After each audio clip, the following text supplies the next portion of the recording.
Interview with Councillor Chris Jordan and Dr Theo Blackmore, summer 2013. Thank you very much for coming along. Yeah.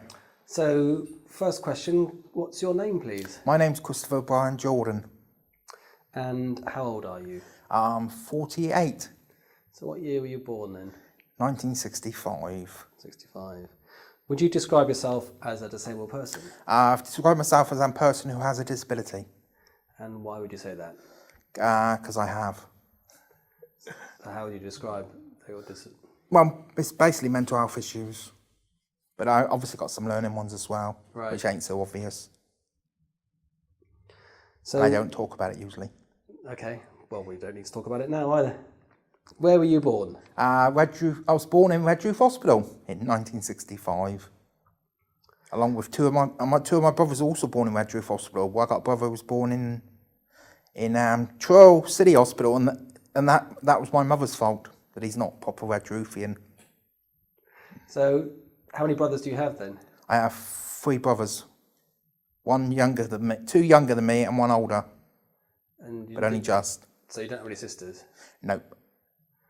So 2 younger than you, 1 older, so that makes, was that 5 of you in the home then? 4. With your mum and dad? That's to be 6. 6. Okay, so where did you live then when you were? We lived in Redruth. And so... On a rough council estate, most of the time. A rough council estate? Yes. What do you mean by rough? Rough, very rough.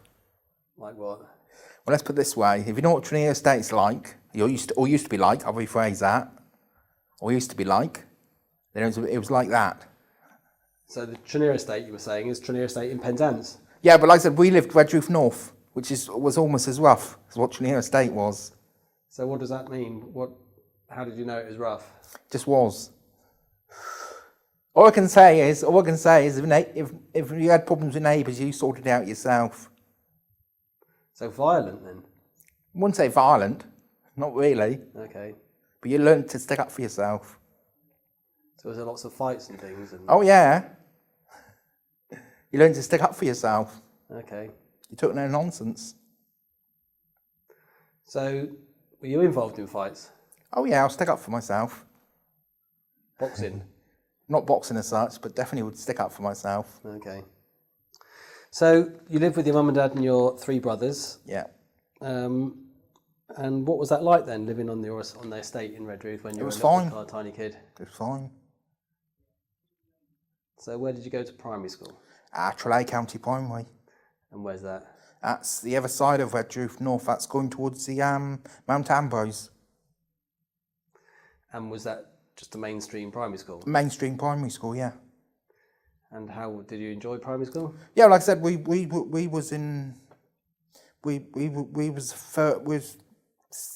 there. Like I said, we went through school fine, yeah. And what did you like about primary school? Some of the teachers. Did you have friends there? I had some, yeah. Okay. And what did you do in the evenings? Did you after school and the weekends? Well, we went usually. We're not obviously in the evenings, but we definitely went beaches and that. With your family? Yeah, with family. Mother usually. And did you go to the beaches with your friends? Sometimes next door neighbour went with us. Okay. The next door neighbour's boy, yeah. So did you have lots of friends at primary school? I had some. Did you hang out with them in the evenings? Not usually, except for the neighbours' kids. Okay, so what else do you remember about being a child then, being at primary school? Fine. That sort of age? Fine. Did you like hanging out in Redruth town? No, we didn't. We had our guidelines where we was allowed to stay. My mother was very strict as far as what your boundaries were. Right. So she was just very strict with all of your brothers? Yeah. We weren't allowed no further than the garden gate, and dare we go past it?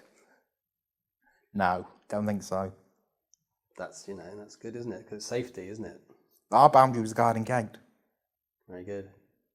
So did you have friends over sometimes to play with you? We had friends. Next door neighbour's boy would come in. Okay. We did at some point have a garden shed we used to hang out in. So what did you used to do in the evenings then and the weekends? Not a lot. Well, like I said, in the evenings we watch TV and stuff because obviously after dark we also weren't allowed out. But weekends we'd go somewhere like Patrice Beach. Which is quite close to Redruth, isn't it? Yeah, it's about 3 miles. Famous for surfing. Well, like I said, we occasionally caught buses, but more often not had to walk it. Were you ever into surfing and all of that? No, I wouldn't. Not like that. No, not my cup of tea. Never was a sports person. What kind of things did you do in the summer holidays? Same, go beaches and things. Did you go away on holiday together as a Yeah, family? we went. Yeah, we did. We went we went up Bristol and what have you, because I had a relative who lived up Bristol. So you stay with the relatives? We used to stay with relatives up in Bristol, and also once I think we stayed up in Hampshire. I had a cousin who lived in Hampshire. So where did you go to secondary school? Redruth School. It was the first year when it became. It was the first year through when the grammar school was abolished. And that was just a mainstream school, wasn't it? Yeah. And did you like secondary school? It was all right. Like I said, some of the kids were a pain in the whatsits, and that's putting it politely. Bear in mind I'm on film. So why were they a pain? Bullies. Oh, okay. And did you have a lot of bullying at school? There was bullying, yeah, but I stuck up for myself. Always did. Mm. Were there kids there who you got on with though? Did you? There was kids I got on with, and there was kids I didn't, because there's nothing better to do than pick on you. Right. But I did have a bit of a reputation for sticking up for myself, so that sort of deterred some of them. And what subjects did you enjoy studying at school then? Did maths. I was quite high in my maths class, as you probably gather. Yeah. So you liked the maths? I did maths, arithmetic, obviously the same thing. English, history, cookery, art. Lots of subjects really. But I chose obviously history and art as my choices.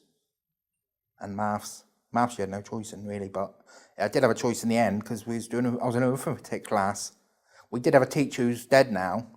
He asked us, what do we want to be in the maths class?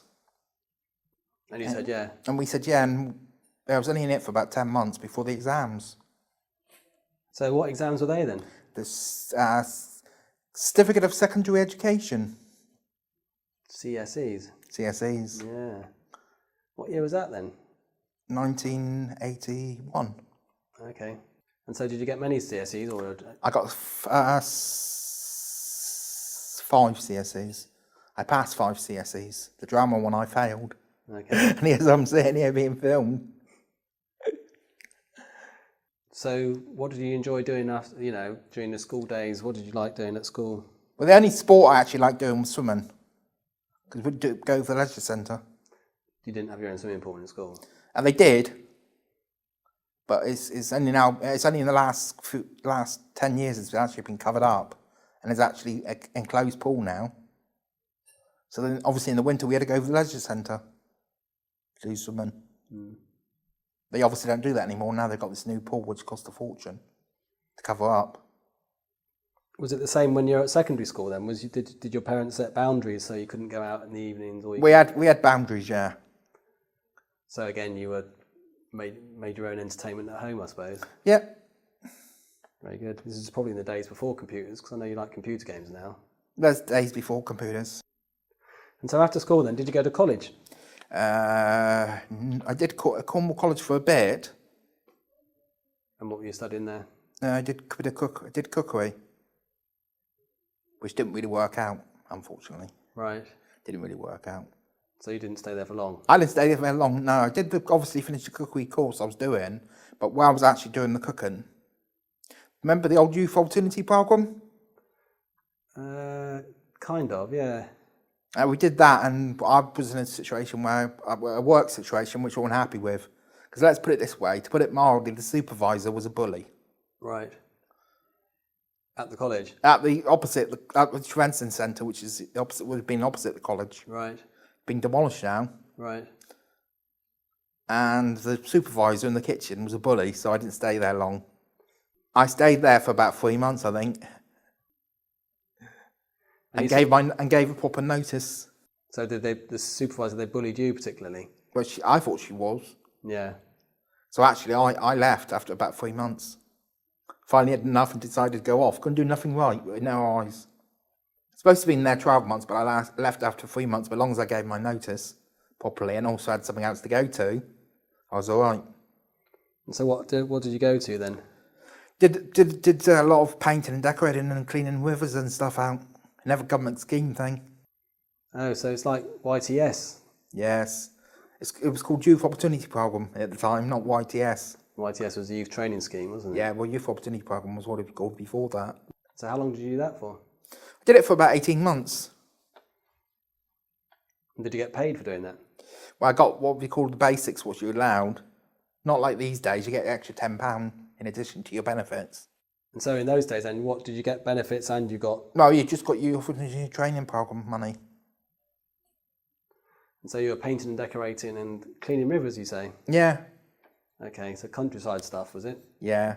Painting and decorating, was that inside buildings? Inside buildings predominantly. I think we did some outside stuff, but not that much, very often. And was there a lot of you doing that? There was quite a few in the team, yeah. Must have been about a dozen or more. And did you get on with those other people in the team? Well, most of them, yeah. Do you still in touch with them, or you do? Occasionally see one of the lads, but not very often these days. Because one of the lads I work with, actually, I won't say too much because he'd be speaking ill of the dead. I don't see a lot. I don't see a horse anymore because he's dead. So. Right. But he was on the scheme at one point with the same time as me. And so was that working particularly in the Red Roof area, or was it working? No, we walked over place, housed in the lot. Many a church wall I've painted or demolished. What did you do after you finished doing that training?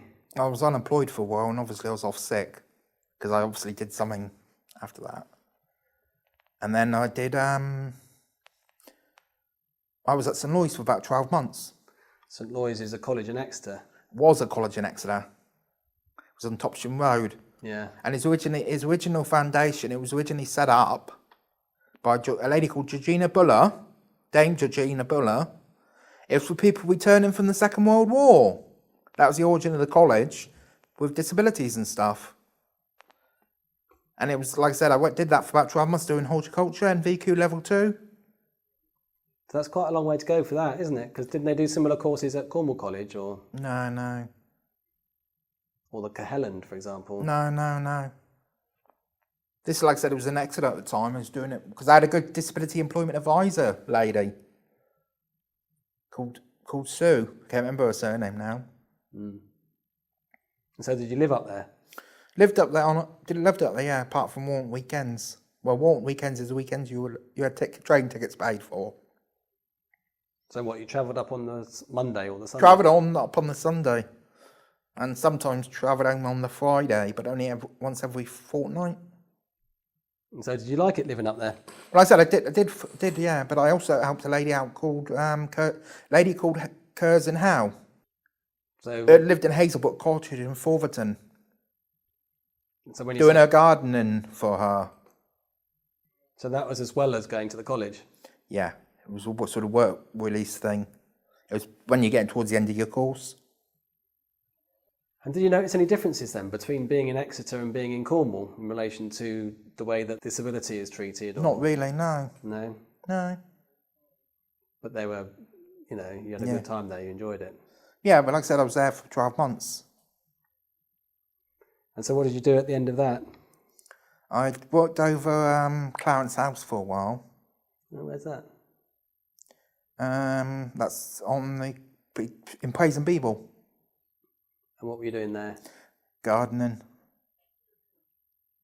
And was that paid work, was it? It was not paid work. It was part of the finishing of the scheme type thing. And were you working with other people there, or were you working on your own?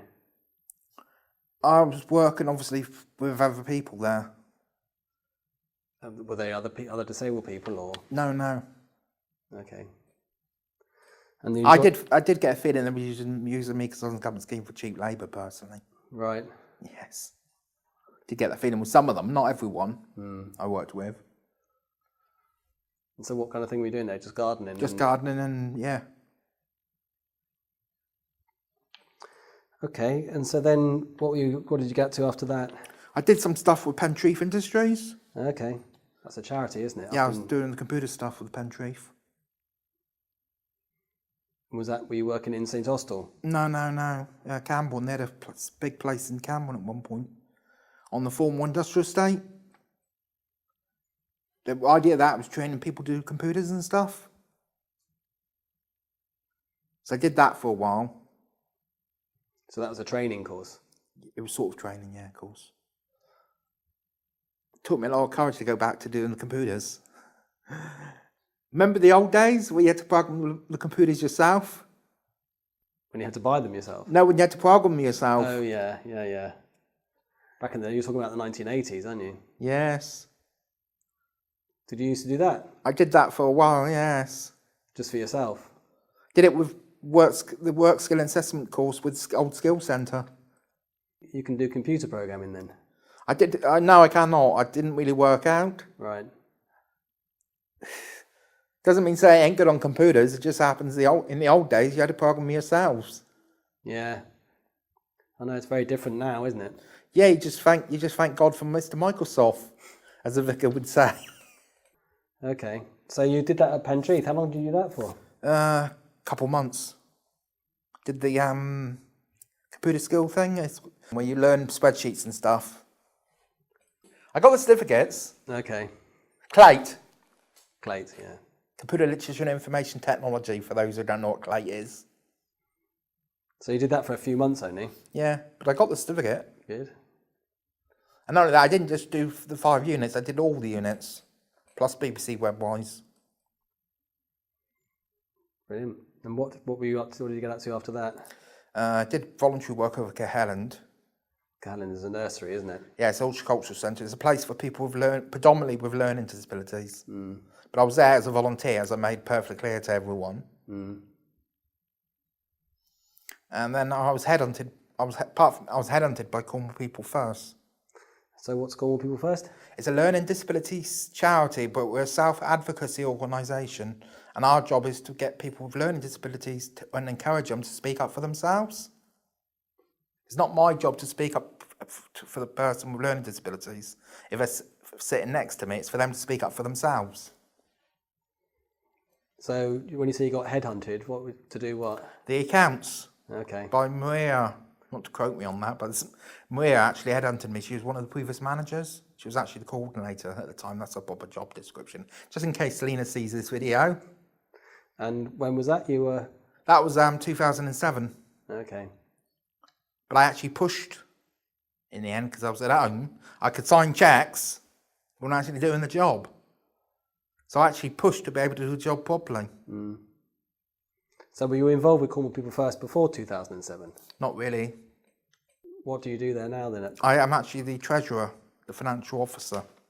Because Cornwall People First, I don't know, do you know anything about the history of the organisation? Yes, they were apparently it's established about 20 odd years ago, but they've only been a charity for 5, or just over 5. Since 2005, that's when they became a charity. So it was established, what, in the 1980s? 80s. As an organisation, but it didn't come a charity to 2005. But when you say it was established in Cornwall? Yes. Because it's a national organisation, isn't it? Yes, a national. Well, there's organisations, People First organisations up and down the country, but not everywhere, because some of them have closed. And so what kind of things do you do at Cornwall People First? Well, we feed back information about how to improve the lives of people with learning disabilities to the Partnership Board, which is Cornwall Council, to the health people, to the police and the fire service, hence Blue Light Day next week, on the 3rd. What's Blue Light Day? It's Emergency Services Day. It's to get people with learning disability to attend and find out what the services do. And obviously to make them less worried to the police and things, about the police and stuff. So lots of different things then? Yeah, because one of the things we set up was safe places. Cornwall Council like to think they did, but actually we did. So can you describe safe places then? Well, this is an example of safe place. This place is a safe place. If somebody with learning disabilities was being bullied or missed a bus home at 3 o'clock in the afternoon, when it's open obviously, they'd come here and John or somebody hopefully would help them, or Theo, to contact the person on their safe places card, which looks like Looks like this. On the front, as you can see, is the police number, the emergency number, and the new non-emergency number. It previously obviously had the old one on. And on the back would be their name, like that, and then the person who named the call. And you can see mine's blank, because I don't really need my name on it. But some people with learning disabilities do need their name on it and their contact person, which could be their mum or could be their carer, support worker. And so the Safe Places scheme, is that specific in Cornwall or is it across the whole country? It's across the whole country, but we set it up in Cornwall. Do a lot of people use it? I don't know. Some people do, I guess. Because quite a few safe places there are all over Cornwall. Mm. Some shops are as well, but Cornwall Council places are. And the health places probably are as well. The health places probably are, and some of the leisure centres are. Mm. But not all. So, as somebody who lives in Cornwall and somebody who works with lots of different organisations, what are your views about what's it like being in Cornwall for somebody with a learning difficulty? It can be difficult, but things have changed. Because one of the issues, obviously, is the Safe Places scheme now. Because I'm also on the parish council, so this is unusual. So what do you mean when you say that? But I think things have changed for people with learning disabilities, to be honest with you, quite a bit. Because at one time, they would all be shut away in institutions, and most of those are now closed. Like Burdett Hospital, for an example. At least said about that one, as soon as mended. Yeah, lots of things. Number one, you said that you're on the parish council. Yeah. Do you want to say what your full title is? I'm parish councillor for Barncoose Ward, but I'm also the parish tree warden. So you were elected onto the council, weren't you? I was elected onto the council initially in 2003, actually in a proper election. When you say a proper election, you mean just a council parish election, wasn't it? I'm in an election where I had to go to the poll, as opposed to what's happened in the last couple of times. And so when you're elected onto the council, what do you have to do? What are your duties as a councillor? Well, my duties is to represent the people who live in my ward on whatever issue that comes up, i.e. planning issue, for an example. Controversial planning applications usually do attract quite a few members of the public. So do you get a lot of the general public knocking on your door and talking to you about their local I do problems? get people sometimes, not necessarily knocking on my door, but definitely stopping me in the street on occasions. And I may occasionally get the odd phone call about something controversial, or I may end up with a stack of letters if somebody tries to put 40 houses down West Tolgis. Believe me, you get a stack of letters then. To your home address? Yes. Probably not now, because I'm no longer their councillor. Right. Because the boundary ward has changed. So you probably spend quite a lot of time doing council work, do you? Councillor stuff? Yeah. But also spent a lot of time doing treasurer's work. Yeah. Because I'm also doing the actual books. For Cornwall People First? Yeah. QuickBooks. Because you were, I remember when I saw you after a meeting, when it was the end of the financial year, you were very proud because you managed to get your accounts in very early. I always get my accounts in very early. They're done now. Yeah. They were done months ago. They were finished in April. My accounts were. Because, unlike lots of people I know, you're incredibly busy. Yeah, I keep myself busy. Yeah. Councillor work, Cornwall People First work. You do a lot of work here at Disability Cornwall. I'm always very busy. And do you enjoy that being busy? Because at the end of the day, I'd rather be doing that than sitting around in a day centre. You said something that was interesting earlier as well about traditionally a lot of people with learning difficulties are in day centres or go to institutions, but you live independently in the community, and a lot of other people with learning difficulties live independently in the community. This project, Cornwall's Disability History, is how things have changed over time. Yeah, because a lot of these places have closed. Because there was a big one in Cornwall, wasn't there? St Lawrence's. St Lawrence's, yes. Which doesn't do that anymore, does it? It's closed. No, it's closed. St Lawrence's is closed. Burdett Water is closed, because that was closed down because there was a lot of abuse going on. What was it called? Burdett Water Hospital. Oh, Burdock Water. Yeah, Burdock Hospital. Yeah. Because that was quite famous, that scandal, Yeah, wasn't that was quite a few years ago now. When was that then? It must have been I think it was about it's 2007, must have been something like that, wasn't it?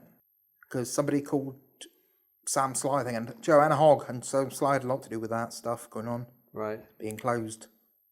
So do you remember, were you in touch at that time with other people with learning difficulties and how they felt? I was involved in Cornwall People First, that's all I know, so...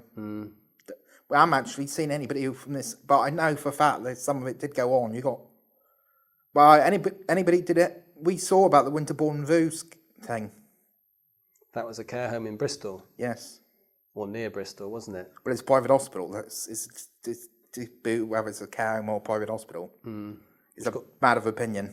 And it got closed down because I would say it's what you said, it's a care home, but some would say it's a private hospital. And it got closed down, didn't it? Because there was a big abuse scandal there. Yeah, well, the company who won it went bust in the end.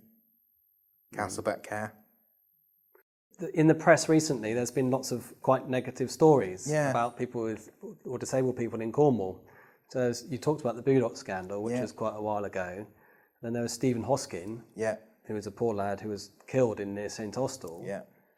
It was a mate crime, because the people that did that was pretending, as opposed to there's a difference between a mate crime, right? That's where somebody pretends they're your friend and they're not, and is actually abusing you, and an out and out case like the case up country, up in Leicestershire.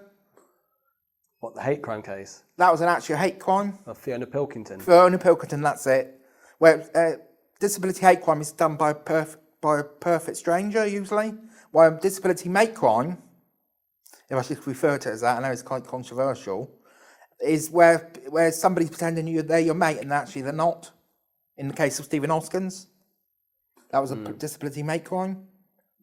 It was carried out by obviously people he knew, but they were pretending to be his friend when they weren't. Yeah. So that's the disability mate crime. But it's a terrible, terrible thing. Yeah, because there's such thing as Coalition Against Learning Disability hate crime. And that's a national thing, isn't it? Yes, it's a national thing, but it's also local because it meets in Plymouth and Exeter. A chap called Rod Landman. Right. From the Coalition, Learning Disability Coalition, he was. And so all of those things, show Cornwall in quite a bad light. Yeah. And then recently now, this year we're talking now is 2013. Yeah. But this year we've had problems with one of the county councillors. Yeah, well, it's basically education. What do you mean? Believe me, Cornwall councillors need educating about language and things, and what they should say and what they shouldn't say. I've had calls, I won't mention names, but I've had calls in a public meeting to tell a council off for using incorrect language. Like the word handicapped. The word handicapped is a no-no these days. But it shows up Cornwall in a very bad light, because the reason why we're doing this filming is we're talking about Cornwall's disability history. And I don't know if do you know how do you speak to people with learning difficulties, and how do they feel about living in Cornwall? Do they feel... I don't talk to them they usually don't say a lot, actually. Right. On that score. The ones I know. So not even members of Cornwall People First? Yeah, no, not really. Right. And how does it feel, from your perspective, living in Cornwall? Do you feel... I don't get problems, because usually I got a reputation that goes before me about sticking up for myself. So nobody would dare. So, but for more vulnerable members of the community, we've got the Safe Places scheme. That's the reason we set it up, as to do with after the Stephen Hoskin case. That's one of the reasons it got set up, I think. So when you were a young man in Cornwall, what did you want to be when you grew up? Me? Originally, I wanted to join the Navy. Okay. But that was just pipe dream in the end, for health reasons, so... And is there anything else that you think that we should talk about? What else that I have any questions that I haven't asked? I can't think of any. Do you like it living in Cornwall? Yeah, I do. It's all right, like I said, but I'm very much keep myself to myself, believe it or not. Not a big mixer. Well, you're a very private person, aren't you? Yeah, I'm a very private person. But I always have been. I think you've got to get ever so careful what gets said and what doesn't get said. How do you mean? You don't, as a general rule, openly mention to anybody you've got a learning disability. Best not to. Why would that be? I wouldn't, for instance, Facebook's an example of that. I wouldn't post something like that on Facebook because you could be asking for somebody to come along and deliberately pick on you because of it. You know, if it's not so obvious, in some people, obviously, it's obvious they've got a learning disabilities, you know. But I tend to not to worry about it too much and tend to get on with things. And so when you say the words you use there, people picking on you, I mean, do you find that people say things as you're out in the street or out in the town or out? I tend to not get the problem because the simplest reason is I would not openly say I've got a learning disability. In some people's case, yeah, it's obvious they've got a learning disability and it's unfair then to pick on to them. It's unfair to pick on them because they've got a learning disability anyhow. But sometimes a bit of wisdom's needed on that score. By keeping quiet. There isn't anything in particular else that you would talk about? I mean, what do you do now in your spare time and your leisure time? Well, I play a lot of computer games and stuff. I like watching TV, particularly police dramas and murder mystery type stuff. I like watching some soaps.